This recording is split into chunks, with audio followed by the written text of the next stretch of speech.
ஆவணி Cinemax Khushbu Sundar வழங்கும் Sundar C நடிப்பில் அரண்மனை 4 மே 3 முதல் திரையரங்குகளில். நீங்க யாருமே விசுவாசமா இல்ல, எல்லாரும் சோரம் போயிட்டீங்க.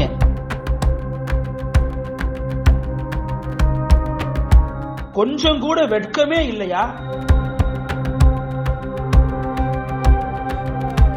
சந்திரமுகியாக மாறிய எடப்பாடி.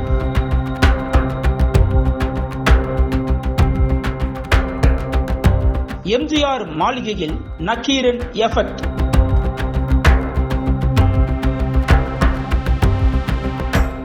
அதிமுக பொதுச் செயலாளர் எடப்பாடி பழனிசாமி தங்கள் கட்சி நிர்வாகிகளிடம் விசாரணை நடத்தி வருவதுதான் அதிமுக தலைமை அலுவலகத்தின் ஹாட் டாபிக். தேர்தல் பணிகள் மற்றும் வாக்குப்பதிவுகள் குறித்து மாவட்ட வாரியாக தங்கள் கட்சி நிர்வாகிகளிடம் எடப்பாடி விசாரிக்க தொடங்கியிருக்கிறார்.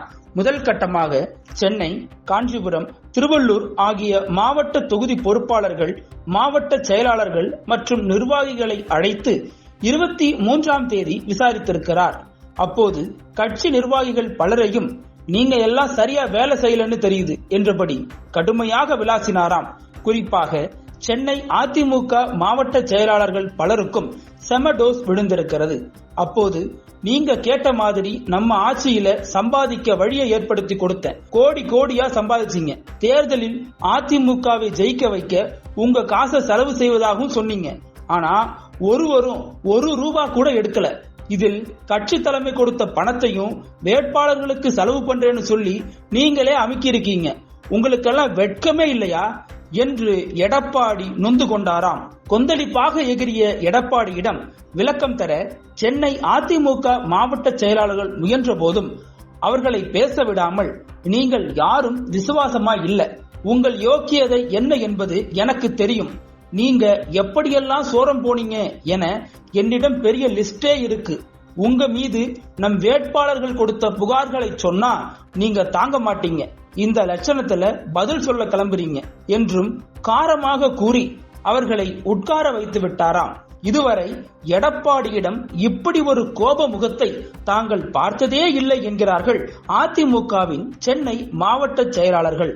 பெரும்பாலும் நக்கீரன் ராங்கால் பகுதியில் நாம் பகிரங்கப்படுத்தியிருந்த அதிமுக நிர்வாகிகளின் சுருட்டல் செய்தியை வைத்துக் கொண்டுதான் எடப்பாடி கட்சி நிர்வாகிகளிடம் இந்த காட்டு காட்டியிருக்கிறார் என்கிறார்கள். தேர்தல் முடிவுகள் வந்த பிறகு அதிமுகவில் மாவட்ட செயலாளர்கள் தொடங்கி ஒன்றிய செயலாளர்கள் வரை மாற்றம் இருக்கும் என்கிறார்கள் விவரம் அறிந்தவர்கள். எம்ஜிஆர் மாளிகையை போலவே கோட்டை அதிகாரிகள் மத்தியிலும் புதிய பரபரப்பு தொற்றிக் கொண்டுள்ளது. கோட்டையில் IAS அதிகாரிகளின் டிரான்ஸ்பர் லிஸ்ட் பரபரப்பாக தயாராகி கொண்டிருக்கிறதாம்.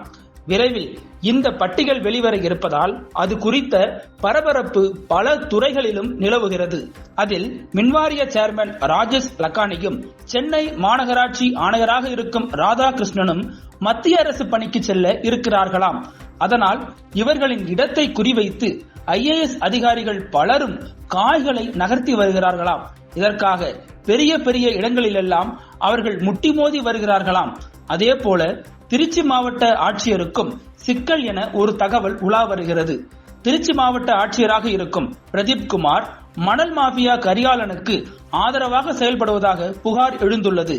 கரிகாலன் உள்ளிட்ட மணல் மாஃபியாக்களை குறிவைத்து ரெய்டுகளை மேற்கொண்ட அமலாக்கத்துறை இந்த பிரதீப் குமார் IAS உட்பட சில IAS அதிகாரிகளை விசாரணைக்கு அழைத்திருக்கிறதாம். கரிகாலன் தரப்பிற்கு எப்படி அனுமதி கொடுத்தீர்கள் என்று அவரிடமும் துருவிக் கொண்டிருக்கிறார்களாம். இவரது வங்கி கணக்குகளை அமலாக்கத்துறை அதிகாரிகள் ஆராய்ந்துள்ளனர்.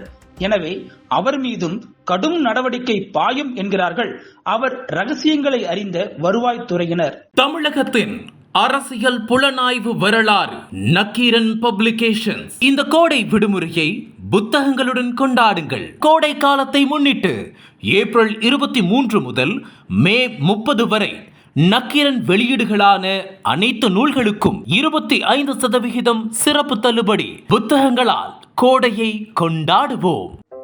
நக்கீரன் டிவிக்கு சப்ஸ்கிரைப் செய்யுங்கள். உங்கள் ஆதரவே எங்கள் பலம். ஆசிரியர்களுக்கு நண்பனாகவும் மாணவர்களுக்கு ஆசானாகவும் திகழும் தேர்வு வழிகாட்டி. ஒவ்வொரு பாடத்திற்கும் அனுபவமிக்க ஆசிரியர்களின் துல்லியமான தெளிவான விடைகள். CNC இருக்கு, தேர்வு பயம் எதற்கு? இது தீரன் பப்ளிஷிங் ஹவுஸ் விற்பனை வெளியீடு.